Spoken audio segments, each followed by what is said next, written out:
আমরা আমাদের ত্রুটিগুলোকে চোখে আঙুল দিয়ে দেখিয়ে দিতে চাই, যাতে সামনে এরকম ঘটনা আর কখনোই না ঘটে। দর্শকের জানা উচিত এই ছবিটা জিরো বাজেটে তৈরি করা। জিরো বাজেট আসলে বলতে কি বোঝায়, এটা আসলে খুব হৃদয় বিদারক। আমি আসলে যখন ছবিটা দেখছিলাম তখন আমার নিজের চোখ দিয়ে আসলে পানি পড়ছিল। ভালো, আসলে নিজ বিশ্ববিদ্যালয়ে নিজের সিনেমা দেখানো, এবং আমার বন্ধুরা এখানে ছিল, আমার সিনিয়ররা ছিল, জুনিয়ররা ছিল, আমার শিক্ষক তারাও ছিলেন। তো সব মিলে দারুণ অনুভূতি। আমি হয়তো এরপরে যদি কাজ করি আরও বড় জায়গায় মুক্তি পেতে পারে, কিন্তু এই অনুভূতির মতো হয়তো হবে না। নিজের বিশ্ববিদ্যালয়, নিজে এই বিশ্ববিদ্যালয়ের শিক্ষার্থী থাকা অবস্থায় কাজ, নিজের বিশ্ববিদ্যালয়ের শিক্ষার্থী থাকা অবস্থায় এরকম একটা কাজ করতে পারা, এটা আমার জন্য একটা বড় ব্যাপার ছিল। আমাদের আসলে ধারাবাহিকভাবে কিছু গল্প তুলে ধরার চিন্তা ভাবনা আছে। একটি দেশে নানা সমস্যা থাকে, ত্রুটি থাকে। আমরা আমাদের ত্রুটিগুলোকে চোখে আঙুল দিয়ে দেখিয়ে দিতে চাই, যাতে সামনে এরকম ঘটনা আর কখনোই না ঘটে।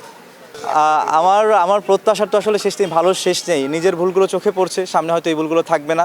তবে যে সাড়া পেয়েছি নিজ বিশ্ববিদ্যালয়, আমাদের এখানে 1200 সিট আছে। যখন আমি এটা অনলাইনে প্রথম টিকিটটা নিয়ে আসলাম, মাত্র 24 ঘন্টার মধ্যে পুরো সবগুলো সোল্ড আউট হয়ে গেল। তারপরে সেকেন্ড শো হচ্ছে, এই যে আপনারা দেখবেন যে এখন সেকেন্ড শো হবে। তো সব মিলে দর্শকদের একটা বড় সাড়া পাচ্ছি আমরা। তো এটা আমার জন্য, আমি নতুন শিখছি মাত্র, এই সময়টাতে এত বড় সাড়া পাওয়া, এটা আমার জন্য একটা বড় পাওয়া।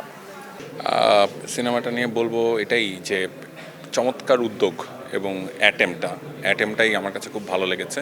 কেননা দর্শকের জানা উচিত এই ছবিটা জিরো বাজেটে তৈরি করা। জিরো বাজেট আসলে বলতে কি বোঝায় এটাই, নিজের পকেটের থেকে টাকা খরচ করে স্টুডেন্টরা নিজেরা জাহাঙ্গীরনগর ইউনিভার্সিটির একদল তরুণ পরিচালক জিসানের নেতৃত্বে তারা এই ছবিটা বানিয়েছে শহীদ আবরার ফাহাদকে একটা ট্রিবিউট করে।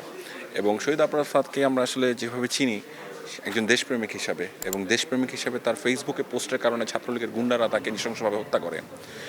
একটা দেশপ্রেমিককে, একজন দেশপ্রেমিককে যেভাবে ট্রিবিউট করা উচিত আমাদের ছাত্র সমাজের, ঠিক সেই ছবিটা বা প্রতিবিম্বটাই আমরা আজকে দেখলাম, আজকে একটা উদাহরণ দেখলাম। এবং আমি এই জন্য খুবই খুশি। এই ছবির অনেক ধরনের আলোচনা হইতে পারে যে এটার সিনেমাটোগ্রাফি কেমন হলো, এটার কালার কেমন হলো, এডিটিং কেমন হলো, অ্যাস্থেটিক ভিউজ কেমন হলো, অনেক ধরনের অনেক কনভারসেশন হতে পারে। কিন্তু আমি ওগুলোর মধ্যে যাবো না, ক্রিটিক্যাল হইতে চাই না। আমি যেটা বলতে চাই সেটা হচ্ছে অ্যাটেম্পটা ভালো ছিল। শহীদ হয়েছে, এটা আসলে মেরে ফেলা বলে না, এটাকে বলে হচ্ছে শহীদ। শহীদ আমি বলতে চাই তাকে, এই শহীদ আবরার ফাহাদ আসলে, এটা আসলে খুব হৃদয় বিদারক। আমি আসলে যখন ছবিটা দেখছিলাম তখন আমার নিজের চোখ দিয়ে আসলে পানি পড়ছিল, যেটা সত্যি কথা। এবং ফিল করছিলাম যে ওই সময় এই ছেলেটার, এই মানুষটার, এই ভাইটার কি পরিমাণ কষ্ট হচ্ছিল, কি যন্ত্রণার মধ্যে দিয়ে সে গিয়েছিল। তো আসলে সেটা তো আমরা কোনোদিন অনুভব করতে পারবো না যদি নিজের ক্ষেত্রে না ঘটে আর কি, দুর্ভাগ্যজনকভাবে। সো কিন্তু ওইটা আসলে অনেক আবেগ আপ্লুত করেছিল আসলে।